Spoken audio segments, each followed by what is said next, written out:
Welcome to Ageless Living TV. We are so excited today to have a guest, Isabel Moncada, and she has an amazing story you're just going to love. But before we get into that, I just want to tell you a little bit about Isabel. And first of all, she was born and raised in Angels Camp, California, which is not far from where we are right now. She graduated from Bret Harte High School, also in Angels Camp, in 2005. She moved to Moraga, California, where she attended St. Mary's College of California, and in 2009 she graduated with a Bachelor of Arts degree in communication. So while she was at St. Mary's, she studied abroad in, again, I still can't say it, Cuernavaca, Mexico, which sparked her interest in travel. And after graduating from college, she stayed in the Bay Area and began working as an executive assistant for an economic consulting firm in Emeryville. And then in 2012, she moved to Sacramento. In 2013, back home to Calaveras County, which is awesome for family and all of that, to pursue an interest in wedding and event planning. So after working as the event coordinator at Copperopolis Town Square, she was offered a position as an event manager at Ironstone Vineyards in Murphys. If you haven't been there, it's a beautiful place. It's amazing. I love it. Beautiful. Just love to go there. As photographers, we love to go there. It's just pretty. So a little over a year after working at Ironstone, Isabel felt the need to go and travel Europe and quit her job. Go. And so she left on Monday, April 11th. Here's the story. Visited 9 countries in 12 weeks. And she was granted a leave of absence, so they wanted her back when she came back. So we'll hear a little bit more about that. So she jumped back into work right in the heart of the wedding season. If you know anything about that, that is quite a lot. And she enjoys spending time with family, friends, especially her niece and nephew. And she looks forward to continuing travel, but for right now, she's enjoying being home. So yes. Welcome. Thank you. Thank you so much for coming. Thank you for having me. I'm so glad you're here. So just a couple of questions, just kind of starting out. When did you start having this idea that you were going to do this trip? When did you start planning? Did it take you a long time to prepare it? Did you have to save up? How did this whole thing begin? So the whole thing began, I was having kind of a rough time at work, dealing with negativity, and I started to realize that there's a lot more to life than we see our problems being so big. And so I thought, I was talking to a friend and I mentioned maybe possibly moving, maybe going to the Bay Area. And she said, didn't you once say that you wanted to move to Italy? And I thought, you know what, maybe I do. And so I just started to look into different countries that I felt I needed to visit. And so in October is sort of when the seed was planted. And then I think I bought my first plane ticket in January. And from there I just sort of picked the route that I was going to go. I bought a few plane tickets before I went, and then otherwise I planned most of it while I was there. Wow. Yeah. So were you just flying by the seat of your pants? How did you know how to do this? How did you know how to plan? So I didn't really know how to do it. My parents had visited Europe in 2014, and so they gave me a lot of support in saying that I didn't need to buy my train tickets until I was there. I did look at the Eurorail, but I felt it was too expensive, and after speaking with my parents realized that it makes more sense just to sort of go, buy your ticket when you're there. And that way too I didn't feel sort of confined to a certain specific plan. That way if I wanted to stay in a certain town or city longer, or if I met people who wanted to invite me elsewhere, I could do that. So I basically just sort of went. And was the 12 weeks a finite thing? Yes, that was a finite thing. I wanted to be back in time for 4th of July. Oh, okay. You had a goal. I did have a goal, yes. So your parents helped you figure this out mostly? Mostly, yes. I mean, they provided me with the support and the advice to know that I would be fine just going and figuring it out when I was there. Well, that's kind of a relief. It is. And I also kind of relieve yourself of. Definitely. And I also come from a very religious family, and so I knew that by praying about it, I would be fine. Just putting it in the hands of the Lord, I would be totally fine. So that's what I did. I love that. So did you know, so you planned on actually quitting your job? I did. So when did you figure out that you were going to have it when you came back? So when the day that I quit, I was asked if I would consider taking a leave of absence. And I was also sort of offered to come back home early. They offered to fly me back early so I could continue working. And I've realized that once your mind is made up about something, then I think people see that and they know that you're serious about it.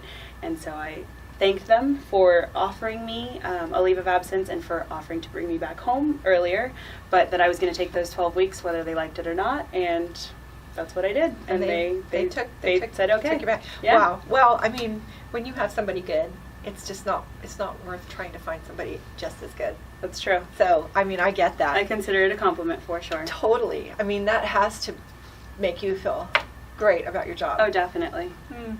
Okay, so how did you figure out what was going to go in your suitcase? What kind of suitcase you were going to bring? How did you figure all that part out? Like, how were you going to carry all this stuff? Backpack. I knew I was going to backpack it, so I wasn't sure if I was going to get a 55 liter or a 70 liter. Excuse me.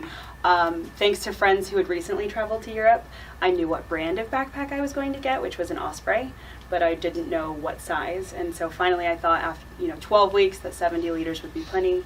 So that's what I got. Was it heavy? When I left here, it was 16 kilos, which is the equivalent of 32, 33 pounds, I think. And when I came back, it was 22. So that's about 40 pounds. So you left some things. I did, but I also bought a lot of things. But as far as what to pack, same thing. I asked my mom what she advised, and I did one pair of jeans. A pair of black yoga pants. I tried to do things that could mix and match with sort of all outfits. I did a lot of solid colors and stripes. And when I got to London, it was a lot colder than I thought. Uh-oh. So those jeans I wore pretty much every day. But I also realized that I was the only one who knew what, I knew what I wore the day before. Nobody else knew. The pictures could kind of tell a story. But So England was first. England was first, yes. So walk us through just where you went. Okay. So I flew from here I had a long flight. It was just because it was cheaper. But I did fly into Iceland, which was kind of neat. And then from there, so I started in Horsham, which is an hour outside of London. And that's where I have a friend who was nice enough to host me. And then from there, so I went to London quite a few days. I went to the Stonehenge.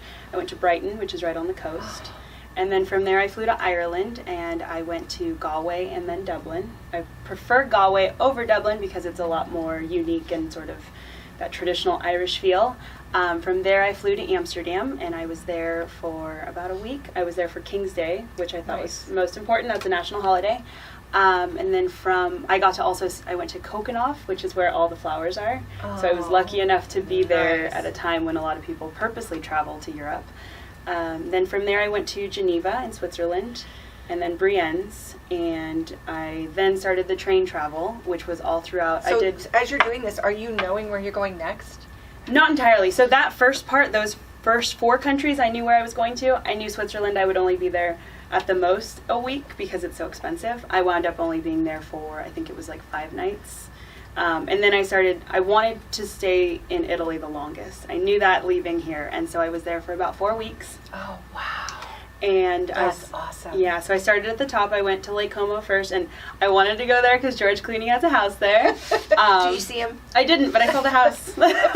Okay, that's good. Yeah, and then from there, I went to Milan, I went to Cinque Terre, I went to Now, where are you staying when you're going to these places? Hostels. So what's that like? Hostels, it's like dorm life all over again. It's college all over again. So there's an app called hostelworld.com, and I downloaded that, and then from there I would sort of pick. Lots of times too, it was when you run into someone, it's, hey, where have you been? Oh, did you like where you stayed? Can you give me recommendations?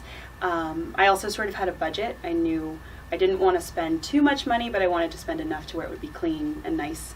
And so I would just book hostels, usually the day before I was going to get there. Mm-hmm. So I knew that when I got to the next city, I had a place to go to. I felt that was important rather than just showing up and hoping I could find a place. So it always worked out. It did always work out.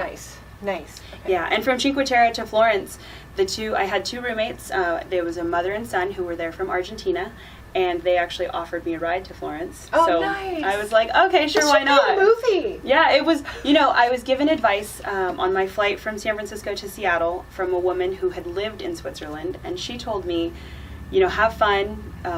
If people invite you to go do things, do it. Don't miss out on opportunities. But she said to me, as long as it doesn't put your body or your soul in harm's way, then, have fun. And I thought that was very important advice because I think that, in life, you shouldn't be afraid to take chances, but at the same time... So you're trusting your gut, basically. Yeah, don't harm your body or your soul. And she also told me to call my mom often, which is what I did. Mom is sitting here watching. She's our audience, yes. just so you know who we're looking at. Yes. Okay, so Oh, and Then then, you went. so from Florence I went to Siena, and then, or actually, I went. So we're still in Italy. We are still in Italy. Okay. Sorry. So from Florence, I went to Certaldo, which is out in Tuscany. I stayed in a monastery that was converted into a hostel, which was amazing and beautiful. How could you leave? Yeah, no, it was so peaceful. We actually didn't even have keys or locks on the door. We just, Wow. yeah. Well, and then, were you like sleep with your backpack or? Like, no, actually, it's interesting because that hostel sort of brought together a group of people whom we were all sort of in the same boat. Mhm. So I guess everything attracted sort of the way it was supposed to. It Mhm. all worked out the way it was supposed to. I did leave here with a padlock that I bought at Calaveras Lumber with a combination, because at hostels you get a locker and then you put your bag into it and you lock it up. Nice. So that's how that worked. So you could use that. You could, yes. And you did, or sometimes and sometimes not. Sometimes, yeah, sometimes I did, sometimes I didn't. It Okay. sort of was all just a feeling of trusting your yourself. gut, yeah. That's kind of a neat practice. Definitely. That most of us don't really do. Yeah. And then from there I went to Siena, which is where I was able to stay with some people that my parents had met when they went in 2014, and they were nice enough to host me. That is so cool. Which Because when Siena- you get to stay with somebody that lives there, you see a different You definitely reality, do. like that you would not see as a tourist. Correct. That's cool. Yes, you see, yeah, and there's actually a thing, it's called the Paleo. It happens every July 2nd and August, I think it's 19th or the 16th, I can't remember. But it's a horse race that happens, and these people, they feel that they belong to Siena first and then to Italy. And so they're very Wow. prideful. Interesting. And that was something that getting to see that from a perspective of a local was very neat. And then from Siena, I went to Rome. I stayed in Rome for 5 nights, which was one of the longest places because I wanted to see the Pope on Wednesday and Sunday. And did you see him? I did, and it Oh, was that's amazing. so cool. So what was that like? It was overwhelming. It was neat to see so And many you're people. Catholic, I so am this Catholic. is your Pope. Yes. Okay. Yes. So it was neat for me to go to some place where you didn't have to pay anything, but yet it was jam-packed with people from all over the world. There were people who were Is it like you see on TV? Is it just people filling that whole square? It is. And It you're is. one of them. Yes. And when he walks out, there's this energy that you feel that I actually cried because I don't know, it was just overcome with emotion. And everyone's feeling the same way. I think so. Yeah. That's so cool. Yeah. Wow. Wow. Yeah, that was amazing. And then I went to Naples. Naples has the best pizza. If you can ever go to Naples, be sure to go. Don't make me hungry. And then I spent some time on the Amalfi Coast in Positano, and which is also that was overwhelming as well. That was one of the first places that I found thanks to Instagram, which was a lot of sort of how I chose where I wanted to go. Just And based on pictures? Just based on pictures. And seeing, I want to see that? Yeah, and so love seeing that. I do something that. in real life as opposed to a picture was also very overwhelming, but also just cool. Just, yeah. And then from there I flew to Venice, and I was there for a couple days, which I felt was plenty. I think some people would probably disagree with me, but I felt it was nice. It wasn't your favorite then? It was not my favorite, no. And then from there I did a long day of train travel into Croatia. Now this is interesting, because you Why don't hear a lot Croatia? about that. Well, I don't hear a lot about that. So tell me about that. Croatia. The reason that I selected Croatia was because I have a friend who's in fashion, and she posted some pictures, and it made me realize sort of I'm not sure what I thought Croatia would be. I guess maybe more like a war zone. But to see her pictures inspired me to go there. And then there's also a couple who live in Angels Camp. They bought the Utica Hotel. They're from Croatia, and so I thought, hey, So I want to okay, go there. I'm totally lame. Is Croatia a country then? It is a country. Yes, it used to be part of Yugoslavia. So but it's in now the its eastern. own- It is, but it's on the coast. So from Italy, it's just a short boat ride over to Croatia. Croatia. Okay. Yes. Interesting. Yeah. So what's their language? They speak Croatian. So it's a whole thing. It's a whole nother language, yes. That is so cool. Yes, so I should So- say that too. Most of the countries, the first countries, all spoke English. In Italy, I picked up on Italian fairly quickly because I speak Spanish, so there's a lot of similarities. Oh, nice. But in Croatia, I knew Nothing. nothing. But they also speak a lot of English. So what's it more like? More like Polish? More like German? What are they more like? I guess it would be more like Polish, or Okay. it sounds a lot more abrasive Okay. than like Italian does, for example. But you met people that you could communicate with. Yes, and most everyone speaks English. So we're very fortunate in that sense, in that most everyone speaks the language that we speak. That is the universal language. So in airports, train stations, on your tickets, most everything was translated into English. Nice. Yeah, so So that how made long it- were you in Croatia? I was there for 10 days. That's a long time. Yes, so I went I went to Zagreb, which is the capital. Okay. And then I went to Plitvice Lakes, which is a national park. It's just amazing waterfalls, which I'll share those pictures with you. That's awesome. And then I went to Split, which is on the coast. And from there I took a ferry to Bar, which is an island. The Croatian islands are also amazing and beautiful. And from there I took a ferry down to Dubrovnik, which if anyone's a Game of Thrones fan, that's where they It film sounds a lot of familiar, it. right? Mm-hmm. They also filmed the new Star Wars and the James Bond movie that's So it coming must be out. really pretty there. It's very pretty. It's an old city, an ancient city that's surrounded by a wall that you can Were there actually walk. hostels there too? There were, yes. Wow. But I was fortunate enough to stay. Because you knew people. Yes, they offered me an apartment, which was amazing. So you stayed in a central place and then went to these other places? No, I actually, so every city I stayed in, and then in Dubrovnik I stayed in an apartment that these people, which was amazing and it was wonderful. It was also 427 stairs to get to, so. Well, you got to work out. Yes, I did. Yes, I was in great shape because I would walk on average about 10 miles a day. That's crazy. Yeah. Did you wear a Fitbit? No, but my phone would count it. Yeah, so that's how I knew. So you know now. Yes. We don't do enough walking here. And then from there I went to Greece. And I was in Athens, and then I did 2 islands, Santorini and Mykonos. Oh, And then from that's there, fun. I flew down to the Maldives. Now, where's that? That is a group of islands that are off of the coast of Sri Lanka. Okay. So that was, I got to fly in and out of Abu Dhabi, which was kind of neat. I made sure to change money there so I could bring some money home for my niece and Did nephew. you save money from each country? I did. What is that? What you saved? What did you save anything else from each country? That is. I brought chocolate home from Switzerland. And then I brought like a scarf home from Amsterdam. But for the most part, the money. Money. Yeah. I felt that was something easy to carry and that I can have forever. And, Absolutely. Yeah. And then. So the Maldives. Was that your last stop? No, that was not my last stop. That was also Instagram. I saw that on Instagram and thought, well, why don't I go there? Yes. My last stop was Bali. Okay, in Bali. Indonesia. I Yes. think I remember seeing that and wishing I was there. Yeah. It just looked awesome. Yeah. And So- then from there I flew home, and the exciting thing is that I flew all the way around the world. That's crazy. You just kept going. Yes. I just went one direction around the world. So. You can say that for the rest of your life. Yes. Wow. Yes. So how was it coming back? Was it kind of culture shock? Yes. Where did you come in? To San Francisco? I did come into San Francisco. So was and it I like culture shock to see America again? It was actually really exciting. When I saw the American flag, I was very excited. That's so cool. Yeah, and I even asked when they were checking my passport, I said, "Are you going to ask me?" And the lady said, "Ask you what?" And I said, "If I'm an American citizen, because I am, and I'm so proud to be." Oh, Yeah. you're gonna make me cry now. Yeah, no, it was an interesting feel because I found that, myself included, I think that we as Americans are entitled, I guess rightfully so, but to be away from home and then to come back, it was just such a calming wanted to claim feeling. it. Yes, and I saw the American flag and just was so excited. Well, everybody's home is their home, Yes, and so you're supposed to be happy to be home. yes. Did you have? Were you ever scared? I was scared. There was only one time, and it was at the end of my 10 weeks. It was when I got to the Maldives.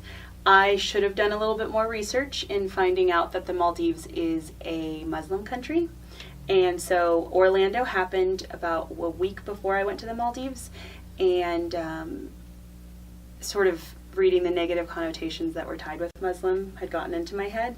And then getting to the Maldives, I, as a woman alone, had never sort of felt as uneasy as I did there. There was just something about the way that the energy that I felt. Did you change your garb at all? Did you change how you dressed? I didn't. I was pretty covered, pretty conservative. Mhm. But they were also in Ramadan, which is also a very Big deal. it is a big deal, and I didn't know anything about that. And so I felt very ignorant. I mean, I sort of feel ignorant about that. Saying that now, that I didn't know how big of a deal it was. But that was the only time that I sort of felt uneasy. But nothing really happened. Nothing happened. Nothing just a happened. feeling. It was just a feeling, yes. So other than that, you were never scared. No, never Nothing scared. ever happened. No, I did have pepper spray with me Oh, that well, my good. At sister-in-law least you had made something. me take. But I think that may have been more of a placebo, in that just knowing that I had it made me feel safe. Right. But I learned to trust my gut. I learned who to trust. I sort of knew when things felt right and when they didn't. Yeah.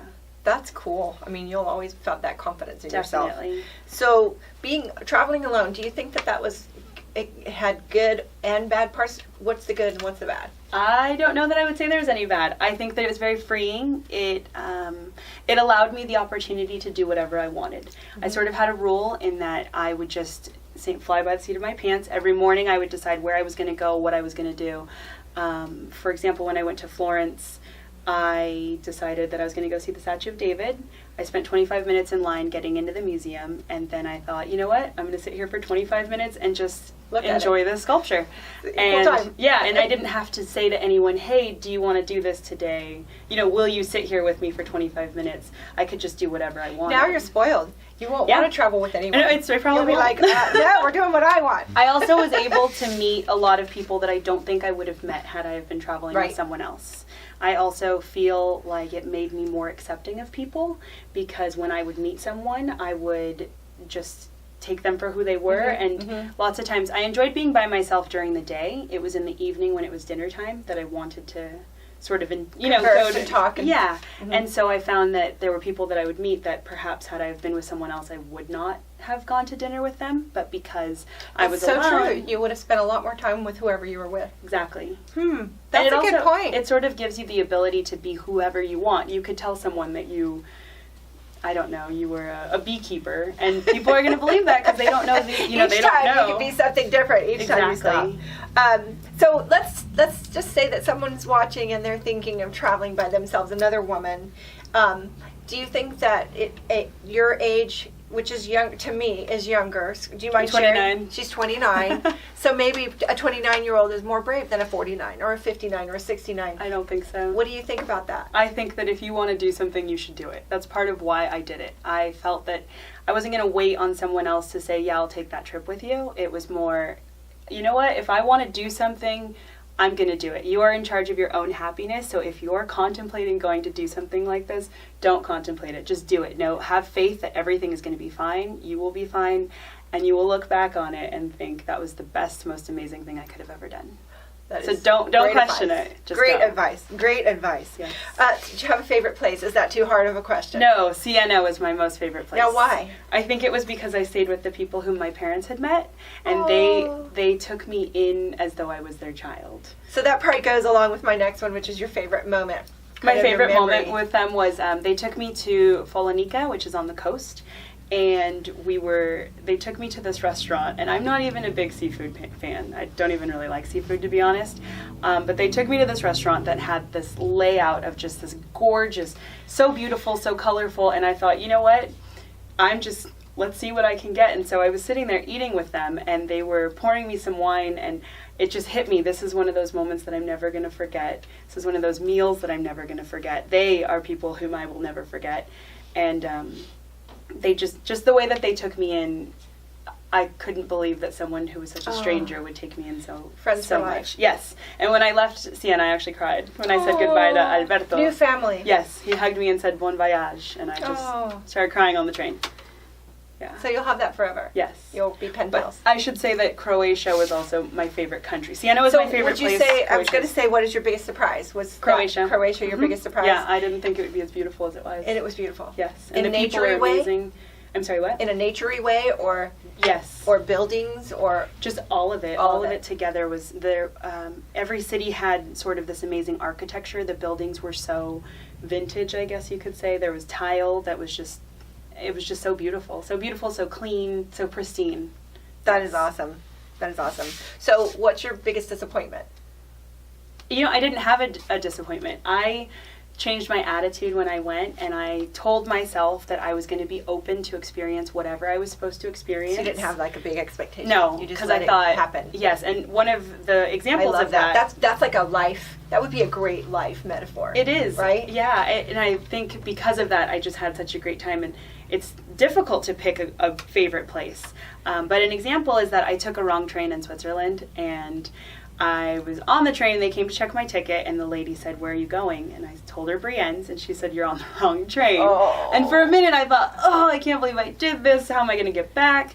And I asked her, how do I go about getting back to where I need to go? And she told me at the next train station, get off and just sit and wait and take the next train back. And so I got off, and I was disappointed, kicking rocks, and then I sat down and I looked up, and I was in the middle of the Alps, sort of at the base of the Alps. So you were supposed to go there. And then I just went, this was supposed to happen. And that was just a reiteration that I was supposed to experience whatever it was, whether it was taking a wrong train or, yeah. Wow.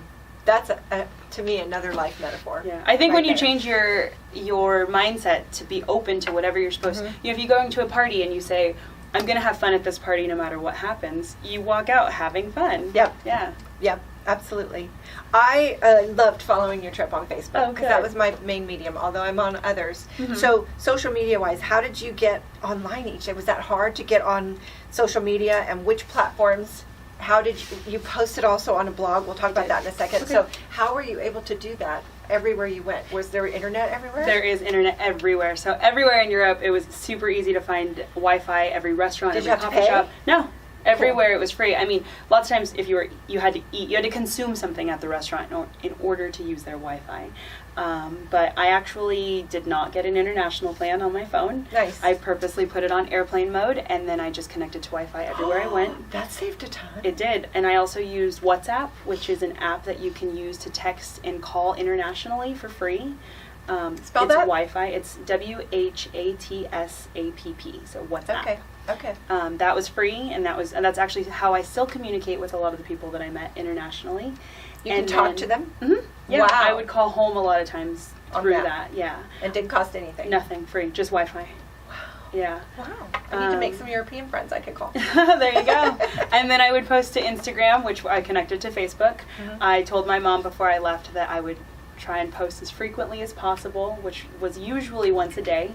And then I blogged, and I blogged with the intention of sort of showing people what my experience was going to be like, letting them, like I said, ignorance. I, myself, like I said about Croatia, I didn't know what it was going to be like, and so I thought it would be important to take pictures and to share those with the people back home who might not be as fortunate as I was to take a Oh, trip. absolutely. So share with us, how do we find your blog? So my blog is isabelsincredibleadventure.wordpress.com. Isabel is ISABELS, and then incredibleadventure.wordpress.com. Awesome. And it So is we can still all up. Go read and see what her journey was. And Yes, and blogging actually provided me the opportunity to take pictures of a lot of things I don't think I would have. I think I would have just walked past it. But you were thinking, I need to save this for my Yes, blog. or I need to take a picture of It changes this or you. that. Yeah, it does. That's cool. Yeah. Okay, that's cool. So getting back to normal life, and did you have to, did you have any animals? Who took care of all your stuff? Who took care of my stuff? So I'm fortunate enough to live with my parents. Nice. And so I didn't have rent or bills. I did have my student loans, but I was able to connect online and pay those from over there. But yeah, I Nice. didn't really have, that was part of taking the trip now. I don't have any real responsibilities, as I call them. Absolutely. And so I was able to just pick up and go. You have to do it when you can. Exactly. That's awesome. So what travel plans do you have for the future? I would like to go back to Croatia. I would like to go back to Italy to go experience the paleo. I didn't visit Spain on this trip, so I would like to go to Spain and Portugal and a few other countries. But It's going to be hard to keep you home. I think, Now that you've tasted. This is true. But I think that's important too, is you have to make a goal and you have to say, this is what I want to do, this is how much I'm going to save. I'd given myself a budget of $6,000. I spent $6,400, so that was 12 weeks. That was all the food, Wow, you accommodations. really stuck with it. Yes. I told myself I wasn't going to drink before I went, but I did. But yeah, that was my budget. That also included clothing that I bought. So I did buy a couple long sleeves. I bought some pants. And for every article that I would buy, I would toss one. Wow. So I made So you sure. kept it light. Yes, and I made sure So to did pack you write that things. in your blog if someone's looking? You know what? I don't think I did. You should do a packing list. I probably should. Yes. Okay, we'll look forward to And that. I need to. I did a handwritten journal as well, and I kept all my train tickets. So I will be posting that soon. How many different beds I slept in? How many different Wow. hostels? How many different trains, planes, boats, cars? Yeah. It's a whirlwind. It is. It's almost like too much to even try to get into this I think tiny interview. That's part of why. Same thing with my blog. It's still I have 2 from Bali to post. Because I don't want to let it go just yet. Well, we'll look forward to following that, and we can read more about it, and she might even have more things to add Yes. later as she Yes, keeps yes, thinking yes. about it. So this is going to be called the lightning round. We're Okay. going to just throw some questions out and see Perfect. what you get. So what's your favorite happy place? My happy place would be in my parents' backyard and hanging out with my family, especially my Aw. niece and nephew. I love that. Family. Favorite social media? Instagram. So why? Because I'm a visual person and so I really enjoy the pictures. The pictures? I Yeah, do too. I yeah. love that. I like them all, but I like that one. Yeah. Favorite food? My favorite food would be my mom's rice. So what's special about that? I think that it's always made with love. No, it's So just sweet. delicious. It's something I've always enjoyed ever since I was a child. Do you make it? I can make it, but I prefer when my mom makes it. Okay, I love that. Favorite book? The Great Gatsby, How come? because it's a love story. Love story. Yes, I just So always kind thought of it was like- so romantic. That's sweet. I Yes. love that. So are you reading anything right now? The Andy Cohen Diaries. Why? I'm a big Bravo fan. I'm a big Real Housewife fan. And I just Nothing love. wrong with that. I love Andy Cohen, and so I thought it'd be fun to read. So it's funny? It is funny. Okay. Yes. I like humor. That's fun. Hobby? Yes. Have any hobbies? Well, I guess travel. Travel. Travel is now my favorite hobby. Yes. You could do some close by traveling. That's true. There's a lot to see here. Yes. Favorite music? My favorite music, I guess it would be country. Older country, not newer country. Okay. Yeah. Okay, cool. Growing up, tomboy or girly girl? Tomboy. Really? Totally tomboy, yes. I love that. Okay, TV, love it or hate it? Well, I'm a fan of Bravo, so I I'm going guess to it's say I love love it. it. Let's just yeah. say love it. I love TV. Any quotes that's a favorite quote of yours? My favorite quote would be, "The worst prison would be a closed heart," and that is by Pope John Paul II. Oh, I love that. Yeah. Thank you so much. No, thank you. I love it. I It love is being awesome. here. Oh. I love sharing my story. So if anyone has questions or needs advice about traveling, feel free to reach out to me. Great. Yeah. And that would be awesome. So follow her blog and Instagram and Facebook. Yeah. So that would be great. So thank you Definitely. so much for watching Ageless Living TV, and thank you again Thank you. so much. Bye.